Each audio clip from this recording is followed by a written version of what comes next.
Welcome back to Talking Lead. This is episode 61. Season 2, episode 10. How's it going, man? It's going good. How's it going with you? It's going great. Yeah? So Adderall's kicked in? It has kicked in. I'm happy. I've got a beer. You're evening it out with, let me look at this. You're drinking a little Red's Strawberry Ale. No, it's a beer. That's like a girl's drink, dude. Come on. Dude, I found out Get a real beer. Get a I have a Guinness or gluten something. allergy. I can't drink beer anymore. Gluten's It ass. sucks. That's a made-up allergy, dude. You saw my face when I broke out the last time. It looked like a freaking beehive had stung me in the face. So You shaved your beard. no. Oh, I did trim it because Yeah, you did. You know how it was long and pointy? I just noticed that. I went to trim it one day and Yeah, but it was coming in nice and full. You were Well, looking like Ron, man. I know, and I trimmed it like kind of pointy, and I trimmed a little bit too much, and so then I tried to balance it out, and it just kept getting shorter and shorter. So now I'm trying to get it back. All right. Well, So- I've got my summer trim on mine right now. I almost got depressed when I first saw it too. I was like, oh man. Yeah, it still looks all right. So You what'd you still do with look guns legit. this week, man? Well, we had to send I don't think we talked about it, but we had to send Lionheart? we had to send the Lionheart back due to some failures to eject issues that we were having. Yep. We got in touch with Josh Wee there. So I've been talking with Josh. He's been out of state for a while, so just got in touch with him today, and they are on the ball with that, and we should have that back within the week or so. Yeah, I mean, it was just, I think probably what it was is it was a T&E gun that a couple other people had prior to us, and those things are in such high demand right now. As soon as they get them in, they're just, quickly cleaning them and turning them around and shipping them out to the next, For more reviews. the next Tester and to- evaluator? Yeah, T&Eer. And I think they probably just didn't test this one a little close. I'm thinking it's something with the extractor, but I don't know. But, he's going to get back with us listening on that. And they've been awesome with us too. Yeah. I mean, from day one, once we had some concerns about it, I mean, they were on it. So they said send it back. We sent it back, and no question so far. So Nice. we'll see. We'll get more info to come on that. And I didn't get to go to the range this week. Haven't been to the range. Still working on the 300, trying to get our gunsmith nailed down. I think we're going to have to go to Plan B.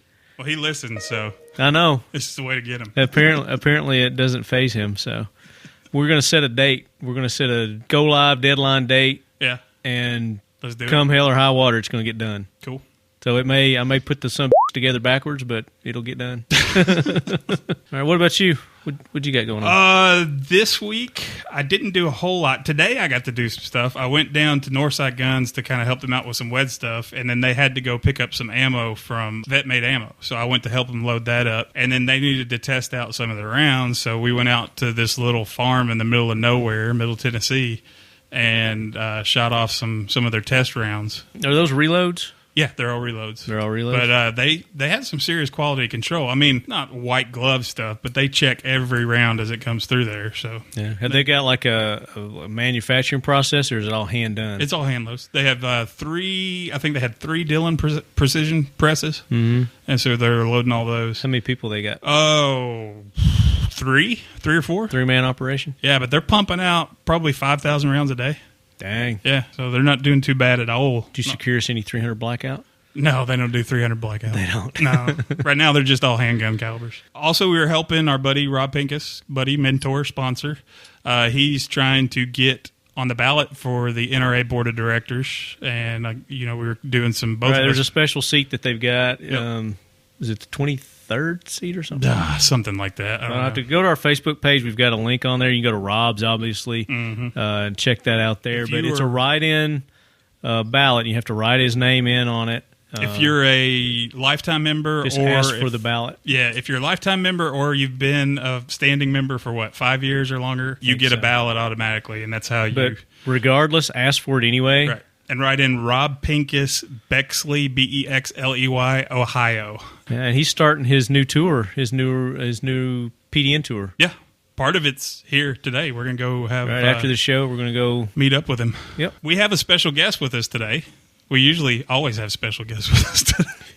Because we can't carry the show by That's ourselves. right. We can't do it by ourselves. When we've had our lone shows, that's when we get the bad negative comments. Oh, actually, before I introduce our guest, we got a negative comment on iTunes. Our first one gosh, in months and months. Just one? Where somebody said we were trite, and we didn't understand how trite we were. Trite? Trite. Trite. What does he mean by trite? I don't know. Is it a he or a she? It didn't say. It's just one of those like past name, code names. But okay. Yeah, they said they start off with Youth Zombie Gun Talk. Check out episode 58, the Africa episode with the safari. I went back and listened. We didn't talk about zombies the entire time. So I don't know. That'd be a first. It could be somebody it's just another hater. Speaking of zombies, did you watch The Walking Dead? No, and don't week? Tell me a word. Oh my gosh, it's like one of the best episodes. Don't tell me that they've had yet. Don't tell me. So now we'll introduce our guest. It sucked. Daryl got killed, but gentleman by the name of Mitch Mustaine. If you follow football, I know we've got a lot of listeners out there that follow him. Especially if you're a Razorback. Razorback or a Trojan. And we're talking about the guys that ride horse, not the other Trojans. Mitch, how you doing, man? Doing well. How about you guys? Good. Where you at today, Mitch? I'm at San Antonio, Texas, somewhere on I-35. San Antonio. Very now, cool. Did you get to do anything with guns this week? Sounds like you're doing something with them right now. I know. Yeah, dry fire is about it where I'm at. Yeah, I haven't done much. Hey, have y'all started practice yet? And we'll get a little bit more into what you're doing now, but have y'all started yet? Yeah, we started practice a few weeks ago. I think we're going on our second week of the season right now. Okay, gotcha. So we played last Saturday. We've got a game tomorrow. Oh, wow. Yeah, we're going full swing in it already. So is your pregame pump-up music going to be the Talking Lead show? It might be. What time is it there? We'll probably have it posted by around 5. We'll send you the song. Yeah. All right, that'll work. Actually, the first 40 seconds is heavy metal if you like metal. So now it is time for the Jackwagon of the Week. Hoorah, Semper Fi, do or die, hold 'em high at 8th and I. It is time for the Talking Lead Jackwagon of the Week, so brace yourself, baby. So this week, our Jackwagon, we did a media blast the day it was happening. I got several. Let's stick with one or two. I know, I'm torn, who to throw on it, but obviously the most obvious one would be who we've been posting and Instagramming here lately is the BATF and their ordeal with Ares Armor out in California. Is it Cupertino? Nation City. Oceanside? I think they're down in north towards San Diego, aren't they? Yeah. So what had originally happened was the ATF came to the owner of Ares Armor and said, we want a list of all your customers that bought the 80% lowers that the ATF all of a sudden are deeming illegal because they wanted to inspect parts. their facilities and they wanted that list. Well, they have colored parts on the 80% lowers that show you where to drill. So they're saying, well, because of that, it's a firearm. It's not an 80% lower. I don't know why they're doing that. Anyways, the Ares Armor said no. And they even went to as far as to use the proper channels and went to the court system and said, we want a temporary restraining order. They restrained them from a raid, from being raided. They stopped them like hours before they were coming in. Yep. They got a judge's order that came in. But then some reason, somehow, some way, it got reversed. Yep. And 2 days later, next day, something like that, they came in, busted down their doors. There's videos of it, pictures of it, and raided them. Superseded the original court order. This is the thing that bothered me. They wanted a list of people who legally purchased a legal item at the time, which bothers the hell out of me. I could see if, not saying it's right, but I could see legally if at some point the ATF said, okay, these are now illegal, which I don't think they should be illegal. Of course, we Talking Lead think they should be legal. But if they said, okay, these are now illegal, now we want to hear of anybody that bought them since we deemed them illegal. But no, that's not what they wanted. They wanted a list They of haven't everybody deemed that them ever illegal. bought them. They're not illegal. They've claimed they have, but yeah, but they're not. It's got to be 80% lowers are still legal to purchase as a non-firearm, not going through an FFL. So basically, these agents went in there. I don't know if it was. I don't even want to speculate. Could have been a vendetta. Could have been any number of reasons that they decided to do this. I mean, until the full story comes out, there's no sense in anybody speculating as to what happened. But there's obvious constitutional rights that have been violated here, and there needs to be a very thorough investigation of what went down there. So, welcome to the Jackwagon train, you guys. What was your other one?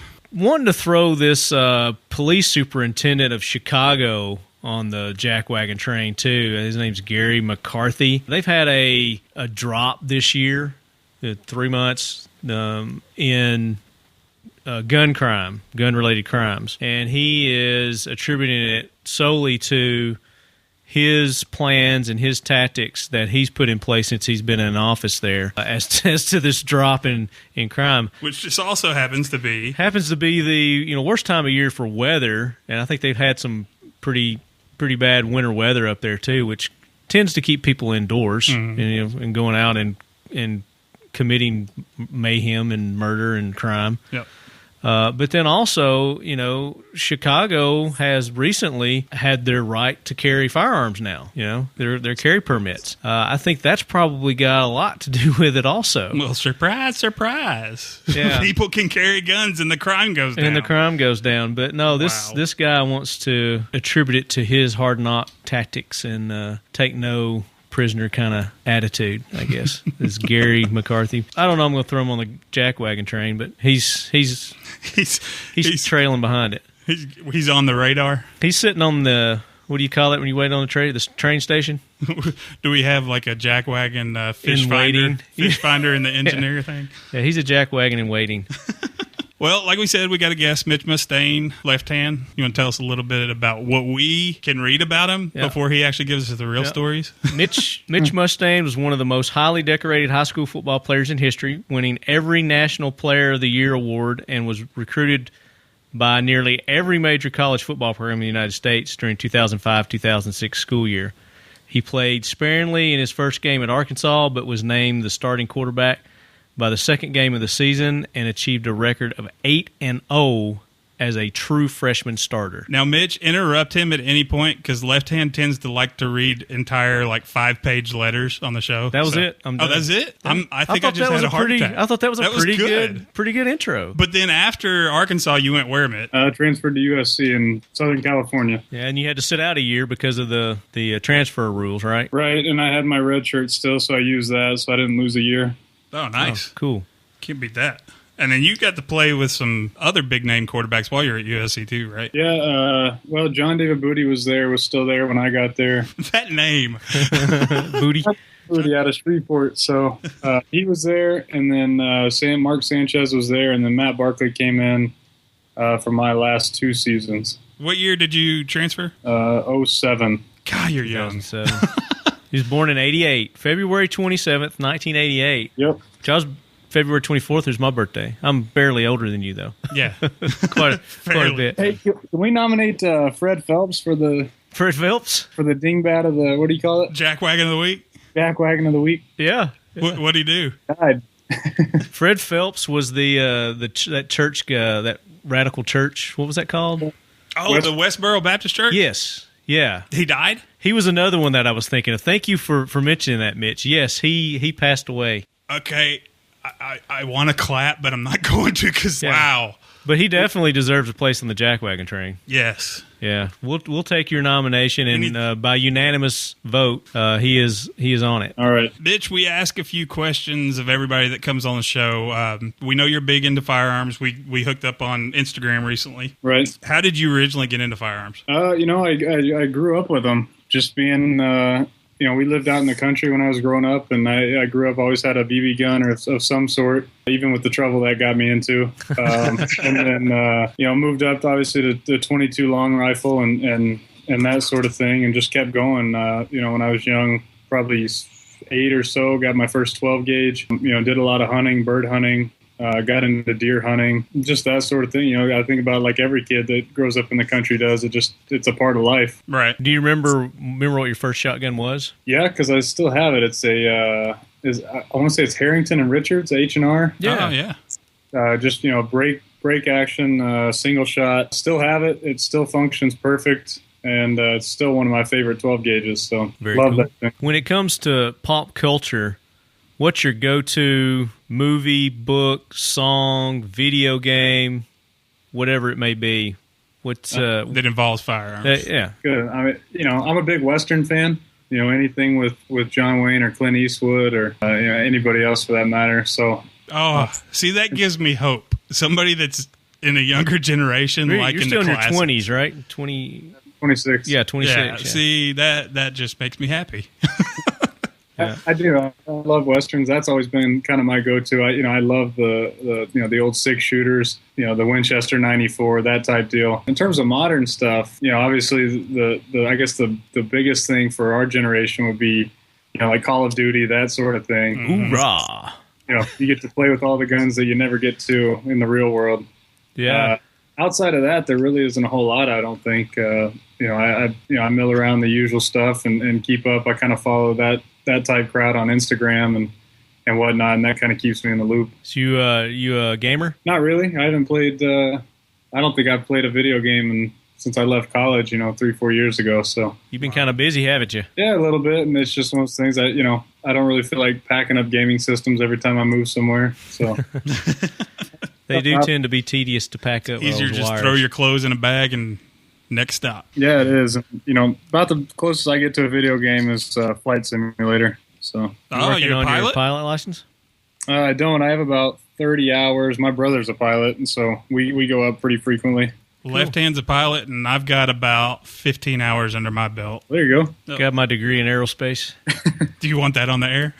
Who cares? I think we've said it before. Yeah, he went to school to fly. So Nice. That's what I did. I started off pro pilot and I switched to administration. yeah, I think that's what he did. Actually, it's exact same course. He went to Henderson State in Arkadelphia, Arkansas. Yeah. Yeah, they got a good flight program out there. Now, when it comes to what you have in your arsenal or have had in the past, has there ever been a gun that there's a little bitty part of you that's kind of embarrassed to say, yeah, I had one of those? No, I think the closest I would have would maybe not really. Every gun I've had has been, pretty decent. Fine. I haven't.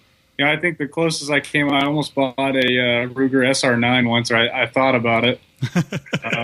Cooler heads prevailed, right? Do what? Yeah, I remember shooting it at an indoor range in LA one time, and I loved it. It shoots wonderful. I still hold that. It shoots a great shooting gun.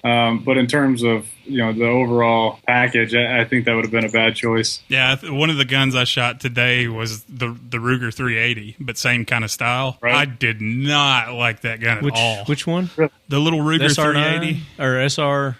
I don't know what it's called. It's like the SR9, but it's the 380 Yeah. version. Or, yeah, something like that. It's not the LCP, is it? No. LCP, yeah. Yeah. I hated that thing.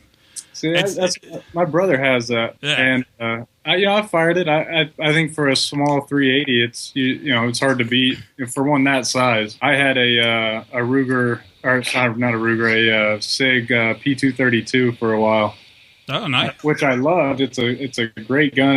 It's a tack driver, inside of 10, 15 yards, but it's kind of big for a 7-shot 380. So Yeah, Sure. a little large. I had the LCP 9. right. The And LC9. The LC9 and the trigger travel, and I hated it. Oh, that's right. I remember It's you just- got that. yeah. And you got rid of it quick. Yeah. 2 inches, 2-inch trigger, and well- It felt like 3 days. yeah. So I sold it to Pepper's dad. Now, is there He likes it. He loves it. I mean, it's not for everybody, but it's still a good gun. has there ever been a gun you had that you got rid of that you wish you had back? Absolutely. There's 2 of them. Well, kind of 2 of them. One of them for sure is I had a Gen 2 Glock 19 that I got for like $340 or $350 out the door. It was a police trade-in with night sights, and it was pretty well beat up, but the night sights still worked on it. And like any Glock, you spend $10 and you replace all the springs and whatnot on it. Oh, yeah. It's a brand new gun. Yeah, I love that thing. It was more accurate than I could be with it, and I put several thousand rounds through it. Ran it through sand, dirt, all kinds of stuff, and never had a problem with it. I ended up trading it off for an EOTech XBS 2.0 one time, and It's a nice sight. it wasn't bad. It was a good trade, but to this day, I carry a full size Glock 17, but I wish I had that 19 back. It's kind of hard to find them for that price and unmolested. Yeah, they're out there, though. You look hard enough, you can definitely find them. I saw one the other day, but it was going for about $550. By the time For a Gen 2? yeah, No, dude. I'll hook you up with some sights. Yeah. Serious. and that's what I was thinking. I was like, holy cow! I got mine, like I said, for about $350 out the door with sights on it, and yeah. I'm not. There's no way if I You were can going to get pay. Gen 3s for, $450, $500.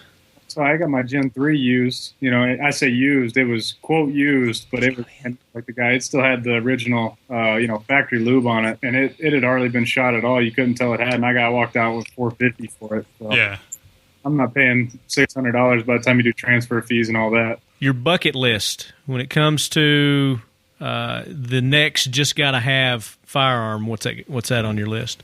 Two of those right now. One would be SIG Mark 25. I absolutely love those. Probably before that though, I'll go with some sort of clone of a Mark 18 Mod 1. 10.5 or 10.3 inch barrel, that sort of deal. That's what I had that EOTech on. I had a Bushmaster 10.5 inch upper with the EOTech and all that. Just decked out. I crylined it, all kinds of stuff. Had it all down and ended up selling that when I went and played with the White Sox. Did you say you crylined it? I crylined the hell out of it, and I absolutely loved it. So the P226 MK25, is that the one that you're talking about in the SIG? Yeah. I just got one of those for Christmas. Did you? Oh yeah, I love it, man. Yeah, absolutely I love it. I before I even got real big into it, I went and shot one of those, and I had taken a teammate of mine to an indoor range, and we got a 226 and an HK USP 9, and I hated that thing.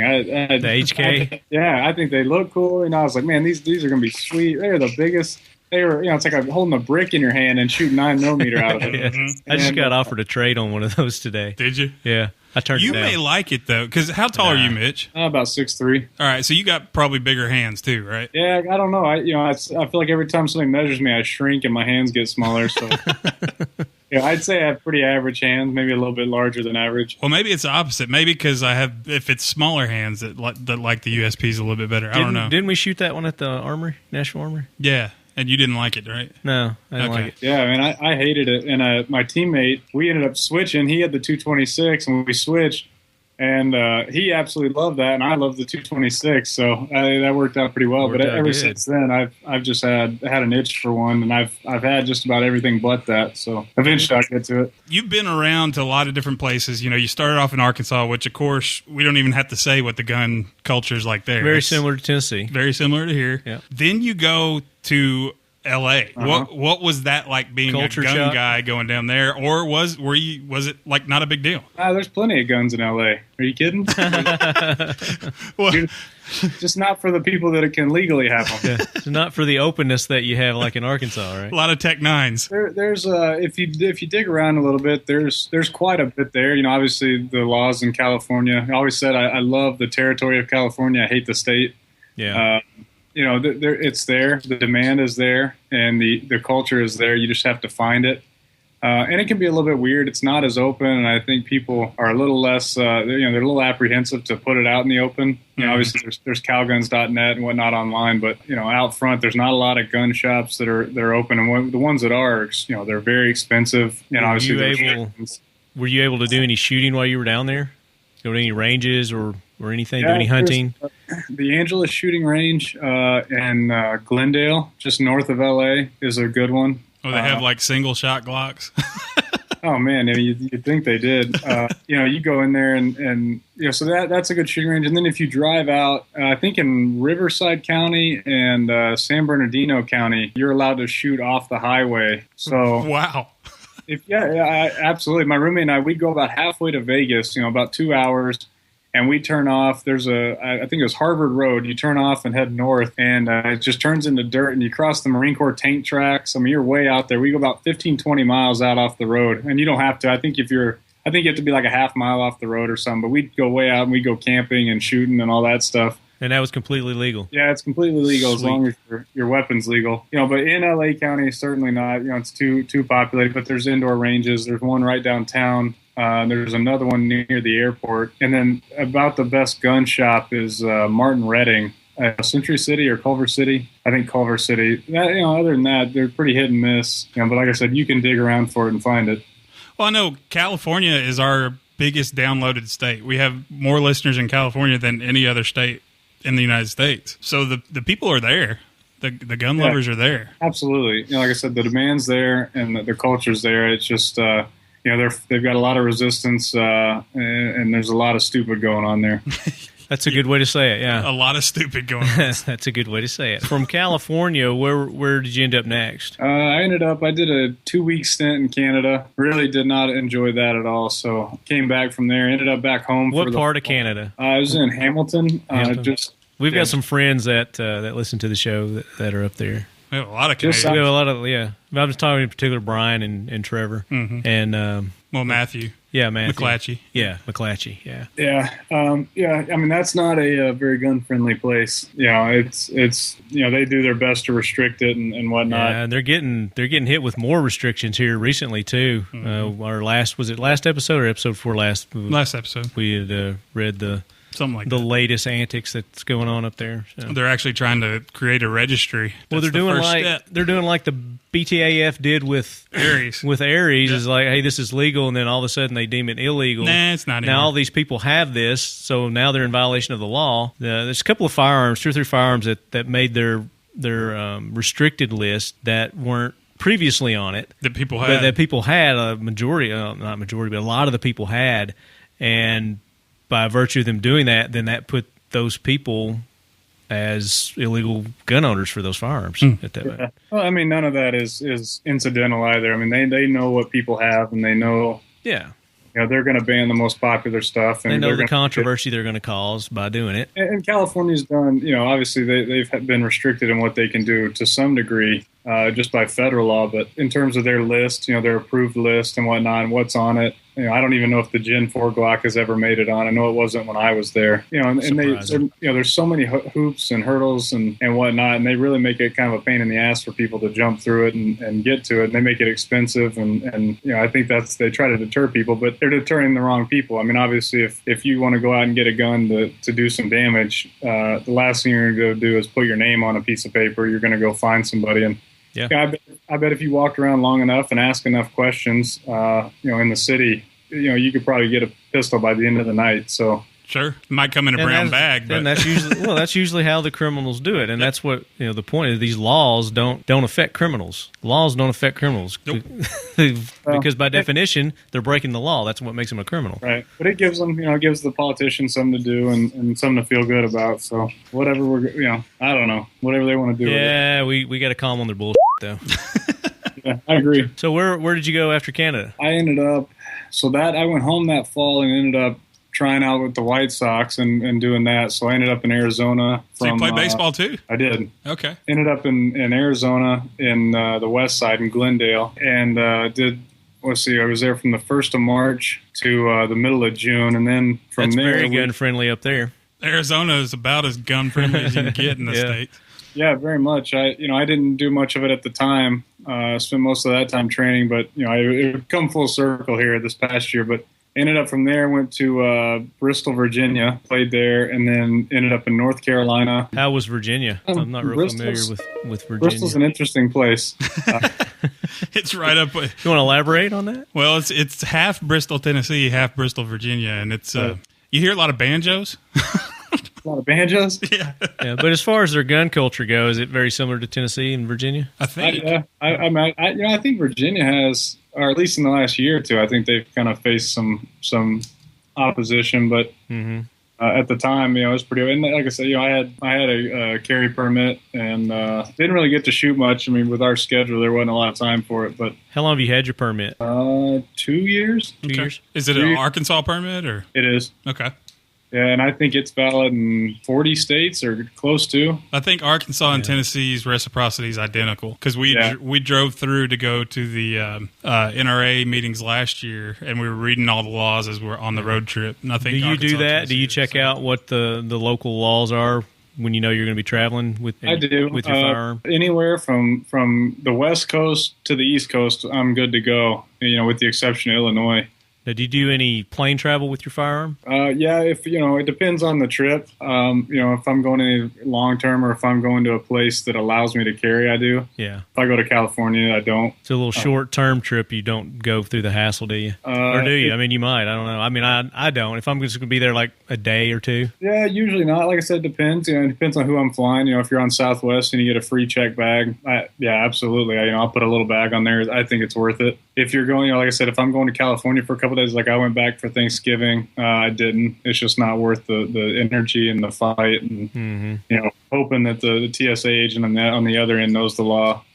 Yeah, that's a big hope. Yeah, I haven't had very much trouble, and I've been traveling with firearms for years now. But every once in a while, you'll hit one that isn't really sure what's going on, or you'll get one with a bit of an attitude. A buddy of ours, Mark McGinnis, Commander McGinnis. Remember that story he told us about traveling through the airport with his kids that time, and Grammy put a toy gun in the suitcase of one of the kids. Yep. I can't remember what episode that was, but yeah, we had. Do you have any horror stories about the TSA? Not relating to firearms. Well, go ahead and give them a jab. What was it? They tase you? No, like I said, I haven't had too much trouble. I've probably the opposite. I mean, every time I go by, it seems like they're kind of sleeping on the job. I went through one time, and I was going home for the holiday, so I was going for a good bit, and obviously planning on hunting and whatnot. So I packed up my knives. Had been out pretty late the night before, and wasn't really thinking clear. And when I did my packing, so I got up late that morning and had to throw some stuff last minute. Well, I put my jacket through the handle, the handles on my duffel bag, and threw my knives in the pocket. And thought, okay, well, when I get to the airport, I'll put them in the check bag and go on. Oh yeah, you forgot. Well, I totally forgot. I'm walking through with a couple of 4-inch knives, and so like I said, all I wanted to do was get through security and eat. I was so hungry, and I'd been up all night. I'd been drinking a little bit. I breezed through security. I get some food. I sit down in this corner by myself, just staring out the window. And about halfway through my breakfast, I was like, oh crap. I reached down, and sure enough, my knives were still there. They hadn't even looked at them. Oh my gosh. So you got through security with them. That's kind of scary. I mean, it's cool, but at the same time, it's scary as hell. It's good you didn't have to go through the hassle, but yeah, it is. I was relieved, and then I thought, that's and then I go through. Of course, I've had my cologne taken 2 or 3 times, which is just absurd. And I'm thinking, really? Like, come on, you're gonna make the pilot smell good. And I had a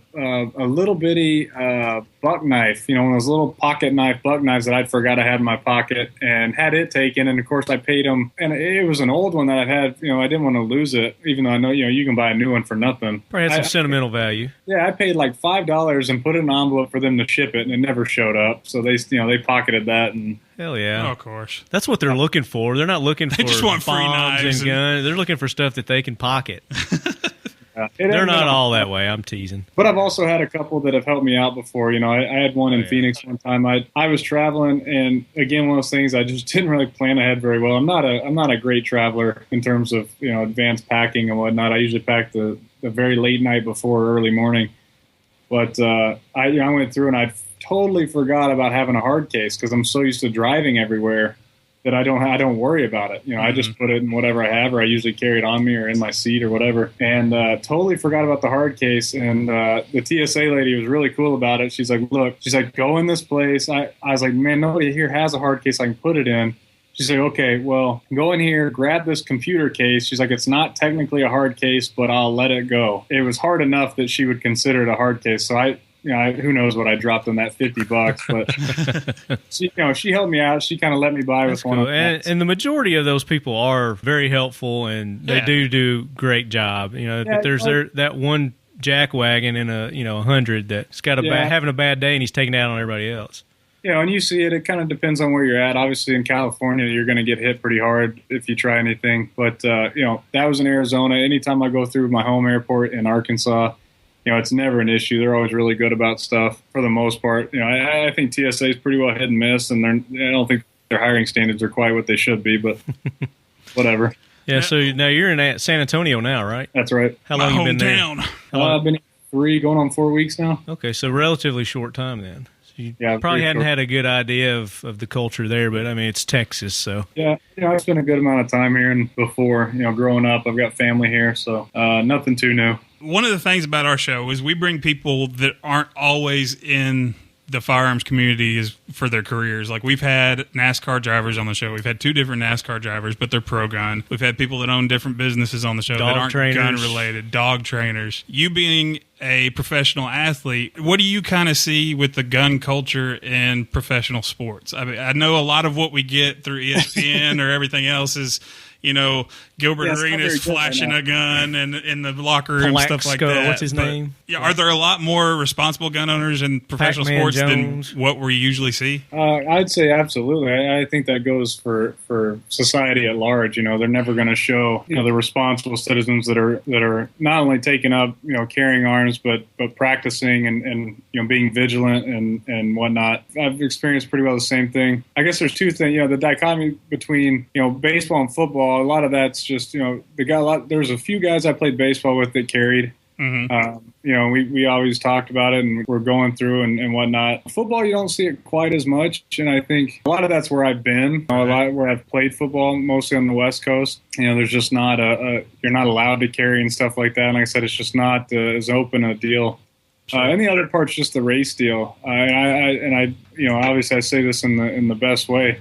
There is a stigma, I think, within the black community at large with firearms in general and certainly carrying firearms. And I've had talks with a lot of my teammates about it, when they find out I carry and they ask about it, why I do and whatnot. And we talk about it a lot. And what I seem to get is that they feel that they perceive it inviting trouble and whatnot, which is unfortunate.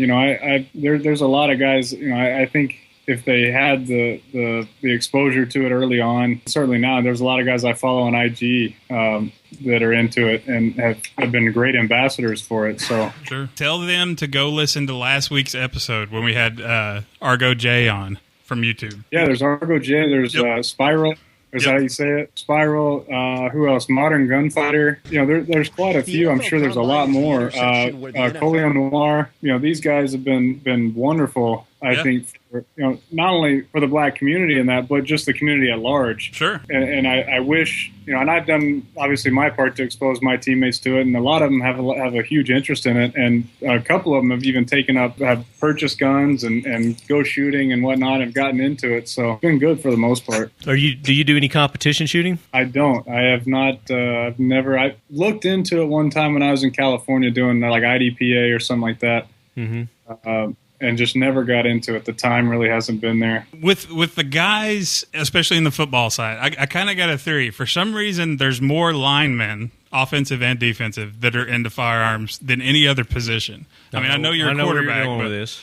Well, we've got a friend of the show, Doug Dadish. He played at Ohio State, and then he was a Tennessee Titan for a little while. He's been on the show 2-3 times now, and he was an offensive lineman. And then we've met a couple of other linemen through whether it's SHOT Show or NRA, and they were big hunters and stuff. But it's like we seem to keep meeting linemen that are into guns, right? Because they're big old country fed boys, corn-fed I guess country that's boys. what it is. I don't know.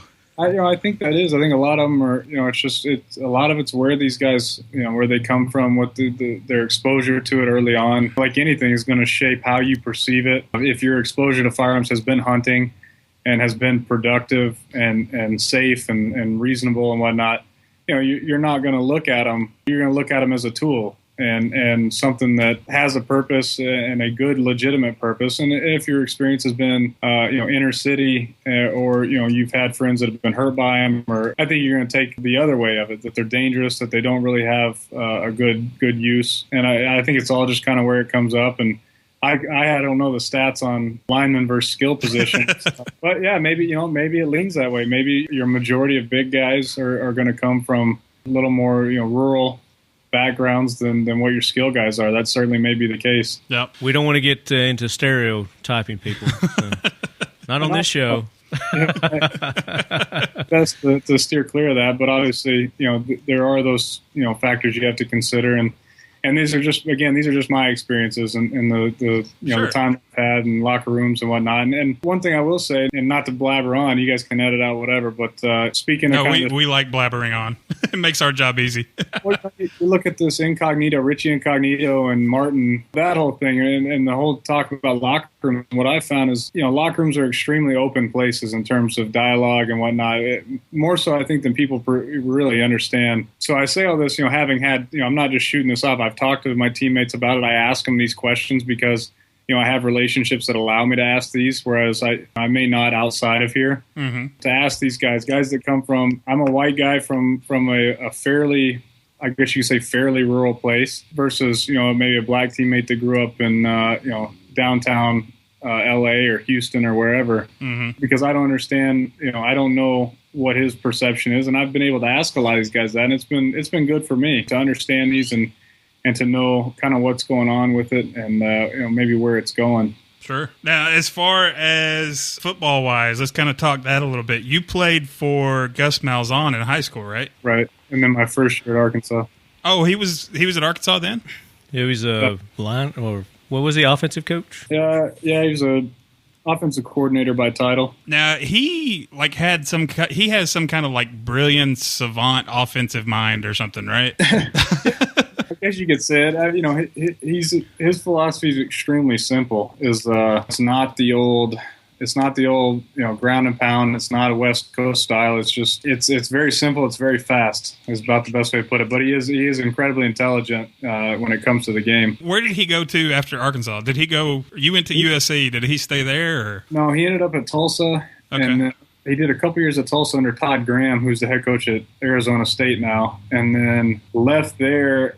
And that's when he went as a coordinator at Auburn under Gene Chizik. Okay. And went to Arkansas State for a season, and then now he's back at Auburn. Oh, that's right. He did go to Arkansas State. I remember that because all of a sudden we used to kill Arkansas State every year, and all of a sudden Arkansas State started beating the snot out of us for a year or two. They had Hugh Freeze, who's at Ole Miss now, and Yeah. then Gus right after him. So Wow. You're currently in San Antonio. Tell us a little bit about the team that you're with there. it's the San Antonio Talons of the Arena Football League. I was with San Jose last year, back in Northern California. Got traded here. It's been interesting. Their owner went through some troubles last year, went through a divorce, and I think his money got tied up, and it was kind of a mess. Long and short is the league owns us now, so it keeps it pretty interesting around here, not having an owner and living under the thumb. But I think we're going to be okay. We lost one on a last-second field goal Saturday and really didn't play all that well. We should have beat them. So I'm hoping we can turn around. We had a little bit better week this week and can hopefully get straight. And for those of our listeners that don't understand, arena football is a shorter field, right? Yeah, it's essentially a hockey rink, which turns out is about a quarter of the area of a big field. It's 50 yards long. It's 26 yards wide, so it's about half and half either direction with 8-yard end zones instead of 10, and then it has the big nets on the end. Did you know, left hand, that I was going to try out for the Nashville Cats the year they shut them down? My football experience is up until junior high. So was I. Up until junior high, and then I got really, really tall and was force-fed basketball, which I love basketball too. But then I got in college, and a buddy of mine who played college ball was talking to me about, big guys with speed and stuff. So I clocked my 40 time, and it was like a 4.840. Well, I'm 6'7" and 280. He was like, you can run a 4.89 40 at that size. You need to try out for an Arena League team. Well, at the time, Nashville Cats had their football team. So I started working out. I was getting ready to go to tryouts, and then they announced they were closing the team and moving away. So never happened. Yeah. Well, I seriously actually thought about doing it too. Did you really? When they first came to town? Yeah. Cooler heads prevailed. I was going to say a bunch of them shut down in 2008. Yeah. So. Now, didn't the NFL get involved with them or buy part of the league or something? No, that may have been another league. That may have been the UFL or IFL or something like that. Oh, okay. I thought I remembered something. Oh, I remembered it was Bud Adams bought the Cats. Oh, okay. Yeah, the owner of the Titans bought the Cats. It wasn't the NFL, but he bought. Oh, what's his Part of name? Owned them too. Jerry McGraw? Jones, the Dallas Desperados, Tim and McGraw. there's probably a couple more, I'm sure. You still have aspirations for the NFL, I'm sure. Yeah, right now I do. I'm kind of getting that age where I'm looking. I've started to work toward what I'd want to do as a career. Mm-hmm. But obviously doing this part of the year, and then that's still a goal.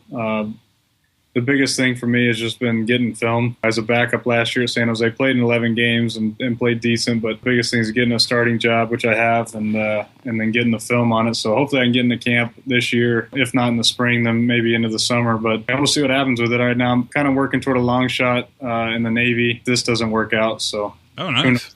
I've kind of got irons and a bunch of irons in the fire right now. Any particular specialty in the Navy? If I did it, I'd want to do naval special warfare. Try to go to Buds. Yeah, like I said, I've got some hurdles on that one in terms of just Buds. Yeah, Buds. That's Buds is about a the big biggest hurdle. hurdle you got. Even just to get to that. Yeah. I've got some stuff I need to get done, but I'm working on that and still have 2 years under the age limit. So my goal right now is to be in the best shape of my life by this time next year at least. So Are you doing anything special in your regime? just a lot of hard work. I think that's the biggest thing. I don't think there's any real trick to it. You're not doing any kind of design or workout or anything like that then? No, I'm doing. There's a guy by the name of Stu Smith, who's a former SEAL whose workouts I've been following. I have several of his workout programs, and I've been doing one. I did one from about October through January. It was awesome. It was kind of Bud's PT preparation. Mm-hmm. A lot of running, push-ups, pull-ups, sit-ups. The whole deal. My fitness in 4 months went through the roof on that. Then I kind of taper back and start getting back into season mode. But I heard sweating to the oldies is real good for getting ready for Buds.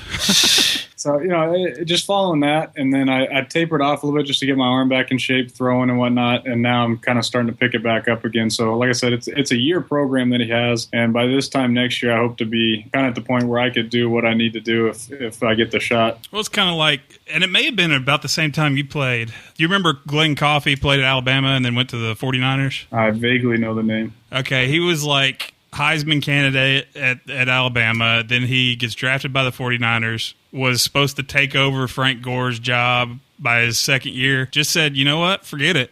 Quit NFL, join the Army, and I think the last I heard, he was going to be a Green Beret. He was in Special Forces training. Yeah, I mean, that's pretty interesting. It is. That's the way to do it. Yep. Either way you choose, you're going to be in shape if you keep up that workout. Oh, yeah. You're going to be ready for either one of them. And hey, the NFL may come calling too. Look at what Kurt Warner did out of the Arena League. Yeah, you never know. Like I said, I would love to do that. But either way, I think I'd be pretty happy if I got a shot at either one of those. So, well, if you're good and Jake Locker has another mediocre year at the Titans, we may make a little campaign going for you. Please do. At least you'll be close to home, right? Don't wait till next year. Get it going. Start it now. That'll work. Hey, one last question for you, and it's totally off subject completely. Any relation to Dave Mustaine? None whatsoever. That I'm aware of. I'm sure maybe 100, 200 years down the line, maybe. But that would be a kick-ass connection. I get that question all the time. So for our listeners who don't know who Dave Mustaine was originally the original guitar player from Metallica and then went on to form Megadeth, and he's the lead singer for Megadeth. No, but that is probably the most common question about my name. I can imagine. EDC check. Oh, he's calling us out. He's called us out. All right. You go first since he called us out. All right. I have, which what we talked about earlier, the SIG P226 MK25. Okay. FDE version. Oh. I changed the grips out. I got the Hogue wraparound grips. Oh, you did put it on there. I did. They're see. awesome. That feels awesome. I know. I probably would like it better now. It's like one of those, what are those beds with the mattresses called? Tempur-Pedics? Yeah, it's like a Tempur-Pedic for your hand. How do you like carrying that? How do I like carrying it? Yeah. I like it. When I'm hip carrying, as most people know, our listeners know, I've been appendix carrying lately. And it just depends on what I'm wearing, on how I carry. Right.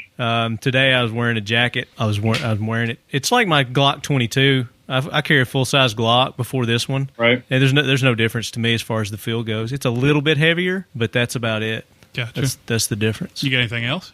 Yeah, and then I've also got on my ankle, I'm carrying the Glock 23, and in my EDC bag, I'm carrying the Walther PPS. Cool. Awesome. Sweet. And then I've got my Cold Steel? no, Oh, I've got my Neptune Neptune 37 dog tags on. Yeah. Troll Hunter Mother Bleeper, and the Moen Labe thing. We posted those on Facebook, so they're really cool. Check him out, Neptune 37 On Instagram. on Instagram. Yep.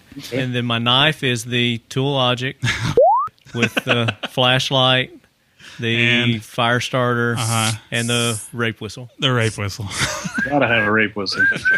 It's in my bag though, so that's why. I am carrying my Glock 30 in my Savoy leather Ron Burgundy Stay Classy Talking Lead holster. Oh, both my holsters are Ronin holsters, Oh, okay. Kydex, custom made. Actually, right now, I've still got some of the vet-made ammunition that we were shooting today. That company out of Chapel Hill, Tennessee. I might rock somebody else's holster if they'd ever send me one.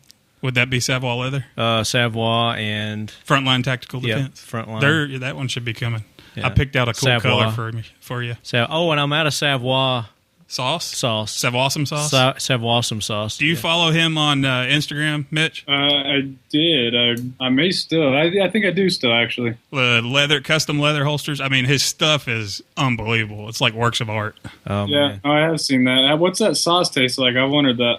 Dude, we got it. He Heaven. started it just for like a promotional thing. You know, something else with Savoy. It's like happiness in your mouth. Yeah, it's amazing. It's good. I put it on a Like- Tombstone pizza last night, but the last of it. Yeah, I cooked went the through a Tombstone bottle pizza. in less than a week. Right. I told him it's crack. I'm gonna make him pay for my Savoy Awesome Sauce rehab. And he makes all that? He doesn't rebrand anything? No, he rebrands it. He Oh, has okay. he has a company, but he came up with the flavors. He just had. Oh, Somebody you know make what it I for him. saw? What's that? Reaper's got 2 hot sauces out now. Oh, really? Yes. I'm gonna have to check those out too. Yeah, Reaper Outdoors. I guess they're Ron's. Yeah. I guess Ron made them. Talking Lead just can't have a sauce. Just the name wouldn't fit with food. Talking lead. So anyway, We could make it work. got my Glock 30 in my Savoy leather holster. I have my SOG Trident knife, and that's it. What about your shirt? Oh, I got my 1776 United shirt on, which we're got a little It announcement says, coming with when the that. government fears the people, There is there liberty. is liberty. So Awesome who makes shirt. that shirt? 1776 United. Oh, that's right. Okay, I've heard of them. Yeah. I'll tag you in one of their posts. You need to follow those guys. What about you, Mitch? What do you carry? I have a Glock 17 full size I have a Raven Vanguard 2 that I carried in, and then the Incog, the G-Code Incog. Okay. Oh, G-Code Incog. It's absolutely phenomenal. It's just pretty simple deal, but it has the tactical fuzz on it. I ordered that before. A good buddy of mine now does custom holster making in Phoenix. But before I knew about that, before I met him, I ordered this, and it's been my go-to ever since. And the Vanguard 2 is pretty good. It's, low profile, just covers the trigger guard. The knife is a Spyderco Tenacious. That's about it. I have the EDC key ring from Kaufman Mercantile, which has, the screwdriver, tweezers, and, Little multi-tool. yeah, like a little mini pry bar. You got a rape whistle on it? I don't, but on... Dude, on you got to my get vest- one. Guy, in your profession, you got to Well, I have have one. one on my snorkel, and then I have one on my plate carrier. Wait, So did you just say you have a rape whistle on your snorkel? Yeah, it's attached. It's an anti-dolphin rape whistle, I'm pretty sure. Yeah. I've got one on mine, too. You scuba dive, I take it. Those dolphins get crazy. I actually have They're it. horny. They're like one of the horniest animals, like next to monkeys and humans. So I haven't confirmed that's what it is, but that's what I've assumed. That's And what it is. It is incredibly loud. Really? Does it work underwater? Yeah. Wow. Actually, haven't tried it underwater. Above water, it's deafening. So Wow. It's also a rescue whistle. If you want to look at it that way. I was going to say, you can get caught out in the ocean. You may need it.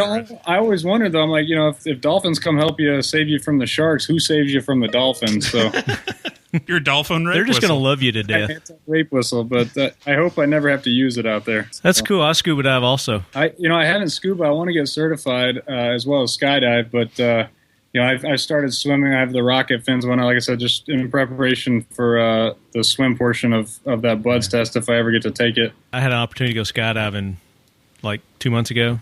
I pushed out. I think I towed. Didn't I? Yeah. I'm too damn big. I can't find a place that'll do anybody over 250 pounds. Really? Yeah. Well, tandem at least. That's the way you have to do it. Aren't there places you can do like classroom training and do a solo jump on your first out? If there is, I want to find it. I haven't heard of it. I want to say the one close to my house used to do that. They may not, but I may have totally just made that up. So Hey, sounds Well, you good. got me excited for You a got second. people Googling it now.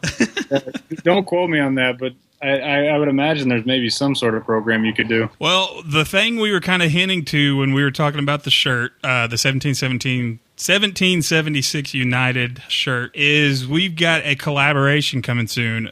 1776 United. Get it out, dude. 1776. God, Lay off the 1776. strawberry ale. 1776 United, the T-shirt manufacturer, one of the biggest around when it comes to Second Amendment clothing. Right. They have 75,000 And accessories. Instagram and accessories.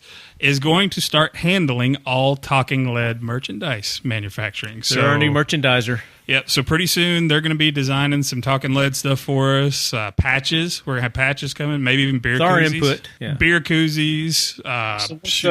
What are you thinking for patches? In terms of color schemes and Oh, dude, we're going to do all kinds of stuff. Oh yeah, we're going to have a handful. If you have if you got ideas, some give us your ideas, send them input. to him. Yeah. And that goes for the lead heads, too. Send us your ideas. If you have any design ideas, send them to us. If it works out, maybe we'll send you some free ones. Okay. So y'all be on the lookout for that. We're going to announce when actually stuff is posted. You can't go buy anything there yet. We were definitely going to have the links and everything. Yeah. Should be next week sometime. So we'll be good to, at least with our Talking Lead logo shirt, you'll be able to get next week. And then we got some surprise stuff coming with them. We've still got some of the first run original Talking Lead shirts. Mm-hmm. If you the want to larger order those, sizes, right? XL and up right now. XL and XXL and We 3X. sold- Is that how high you go? We have like one 3X left. But yeah, so we've still got some of those available. So as far as trivia goes, we're going to have a Mitch Mustaine related trivia. And as we know, he plays for the San Antonio Talons now at quarterback. And the question is going to be, What number is Mitch Mustaine? and what are the team colors? What are the Talons' colors? And just for the heck of it, tell us what their mascot is. The talons. Yeah, but what is it? They're the claws There are of a many bird. animals that have talons. They're claws of a bird. What kind of bird is it? Y'all need to have like one of the big furry mascots that's just a giant claw. One claw. What is it? I think it's just like a giant blue jay right now. Dinosaurs had A blue jay. talons also. Well, that's true. Good point. But there's actually a bird on their little logo. So Yeah, but we don't. we're know assuming it's Falcons because it's Well, there there in you the go. Air Force. See, look, What? you gave it away. We didn't ask who the. That's not part of the trivia. Yeah, it was. No. Now it's not. What's their 'cause you color? f***ed it up. Their colors and what number does he wear? So look that up, and the winner when we do the drawing will get some San Antonio Talons. And speaking swag. of winners of trivia, we've got some winners to announce. Oh yes, that's right. We have an Argo J winner, Yes, and that is. and the question was in his video with Coasty Mike, what morale patch was Argo wearing on his plate carrier, and what's the history behind that saying? And the morale patch was Yo Couch, which that's of course From gonna the get bleeped Chappelle out. Show. From the Chappelle Show. It's Y-O. Wait, f***'s the one we got to. Yeah. Yo Couch. Your couch. Anyways, it's from a skit that Chappelle Show did where Rick James is on Eddie Murphy's couch and he says something about his feet on the couch and he screams, "F*** your couch," and stomps on it more. So that's where it's from. And the winner, we actually had a few come up, and the Yeah, winner we had a after lot we of people drew answer was this one. John G on Facebook. So John G, send us your contact information on Read Facebook. his elaborate answer. Actually, it did pretty good. It said, Argo J trivia question. Fuck your couch morale patch is what he is wearing. It came from a Rick James sketch from the Dave Chappelle Show. Found some Urban Dictionary wiki definitions as showing disdain towards a person or group by mentioning or motioning to fuck their couch. That's awesome. Yeah. He actually has a definition. So John G on Facebook, definitely send us your information and we'll get you that Argo J t-shirt. And then we also have a winner for Adam Peeny, Oh, and LWRC's trivia question, who was that? which the question was the overall length of the PDW with the stock extended? Mm-hmm. It's 24.6 inches. Okay. And John F. And where did he answer? Facebook? He answered through Facebook. All right, so John F., make sure you get us your contact information. We'll make sure you get that LWRC swag. Like I said, this week's trivia question, what number is Mitch Mustaine for the San Antonio Talons, and what is his color, or what are the team's colors? And you'll get some Talon swag with that, too. So now it's time to thank our sponsors. We'd like to thank ICE Training, icetraining.us. US Elite Gear, us-elitegear.com. All or Nothing Tattoo Studios. That's allornothingtattoo.com, and their very gun-friendly merchandise store, strangleholemerch.com. HG Press, Holder and Green Professional Real Estate Services for all your Middle Tennessee real estate needs. Give those gun-friendly guys a call at 1-800-615-1840, extension Pew, pew. Pew, pew. 2222. Pew, pew, pew, pew. Yeah, sure. Okay. And that 800 number is a real number, by the way, guys. So seriously, if you have Middle Tennessee real estate needs, give them a call. Mitch, thanks for coming on the show, man. We really enjoyed it. Yeah, man, it was awesome. I appreciate you having me, guys. Anytime, man. You're welcome back anytime. And if you're in the Nashville area, give us a call. Look We'll us go up, man. Sling some lead, man. Absolutely, I will. And as always, left hand, keep your loved ones close. And your firearms closer.